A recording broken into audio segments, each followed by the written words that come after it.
Hey everyone, I wanted to start off with today's video with a simple question. What does this mean to you? Now, I'm sure many of you will look at this and say, this is a evident creeper explosion that has been patched up with glass. And inside there is a furnace and a crafting table. And that's about where the story would end for most of us. Creeper hole from the start of the server. However, on this server, one which I featured in my last video, this is the very first habitat that any player built, and it has been immortalized by me sealing it off with glass. Very original, I know. However, the important fact is that this simple explosion, these simple few blocks of glass, this crafting table, and furnace, speak volumes about the history of the server and the attention that people on the server give to the server's history. And I think this is an extremely important factor in our overall enjoyment of our Minecraft world. And today, that is what I'm going to be discovering, the storytelling within our worlds. Now, you might be wondering, why is storytelling so important in a game like Minecraft?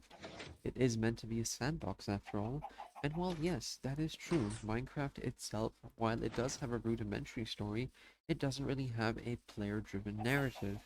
Everything is left open-ended for the player to shape or destroy in any way that they like.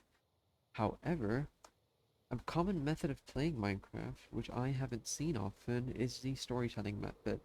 And this was in fact brought up to me by the lovely creator Crescendex, who has inspired my channel, in the comment that he left on my previous video on nostalgia on servers. Go check that one out.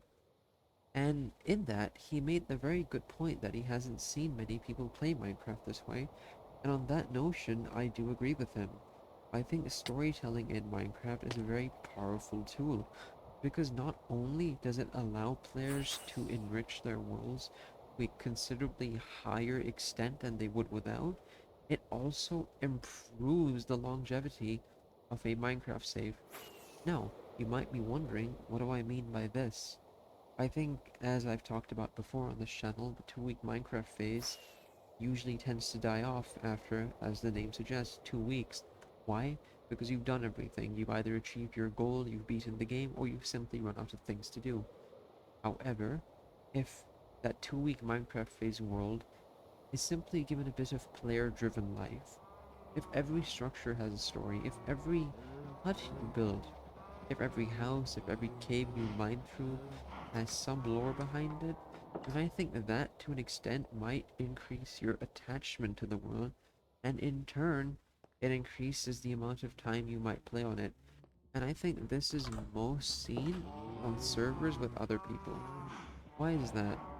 I think, as I've talked about before, humans are driven by theory crafting, and humans are driven by the allure and the awe-inspiring nature of storytelling. And I think on a game like Minecraft, when you're playing with a bunch of your friends, or even people who you don't know, a common narrative and a common story to be told is a very powerful tool when it comes to improving the player's experience. For example, if everyone builds things around the world, and if everyone immortalizes themselves as a personality or as a persona on that server, I think it increases the chance of players interacting. It increases the chances of people role-playing and people immersing themselves in that world rather than simply playing in that world. And I think that's a very important distinction to have in a game like Minecraft, because everyone's had the experience when they've just run out of things to do. Everyone has built that big mega project and then sat there like, huh, what do I do now? Who do I show this to? How do I enjoy my creation? And I think storytelling, and I think the art of giving life to your own creation through your mind is extremely powerful. And I think it's something which people should be doing more often. Now that I've talked a little bit about the generalized nature of storytelling and how I think it can be implemented, I'm going to go on to talk a little bit about the comparison of a world with no storytelling and a comparison to a world with storytelling, as well as my own personal anecdotes. So, now that I've discussed the basics, I'd like to talk a little bit about the comparison of a world of mine which has storytelling and a world which doesn't. Imagine you've played a world for a few weeks, as I've said before, and you've built your projects, you've finished your farms, but then at the end, everyone has the issue of just wondering what to do next. How do I progress from here? And usually you don't. Most of the time you're like, ah, you know what, I'll do something, and then you log off that world, and then you never log on again. And when you do log on again after maybe months or hell even a year, you have no drive to continue because you're not attached to the world. You just build it for the sake of building it. You achieve your goals for the sake of achieving them. Not because you enjoyed the story, not because you enjoyed the journey, not because they immersed you, but just because you felt like you had to, or you felt like you wanted to. And that's not to say that that's a bad way of playing. Absolutely not. I think playing Minecraft with a very goal and task-based approach is also a very interesting way of playing, and it's definitely something that I will look into.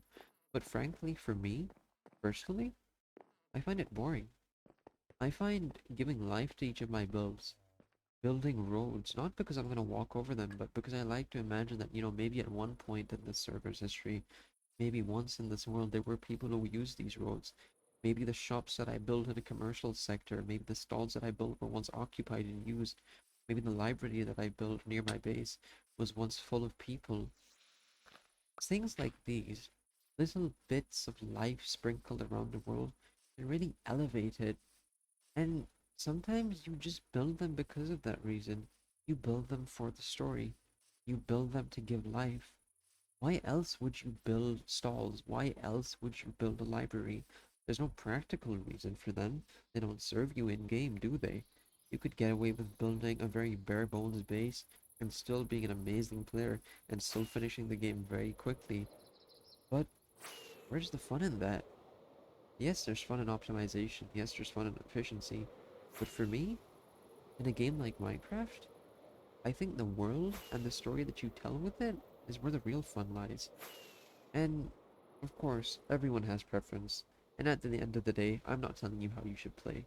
I think everybody has their own way of playing, and I think everybody's own way of playing suits them uniquely. And I think that's great. And I think it's amazing that Minecraft is able to provide that experience to countless people across the world. However, I do think it's also important for us to try new things. And if any of you have ever thought, or if any of you are into role playing, or tabletop games such as Dungeons and Dragons, Pathfinder, and love telling stories, or hell, even if you like world building, which I certainly do, try this way of playing. Try creating a story. Try imagining things for the sake of imagining. Don't think about why, don't think about the how. Just do it. Quite literally, just do it. And I think that is what makes Minecraft and its storytelling process so amazing. Thank you all, and I look forward to seeing you again soon.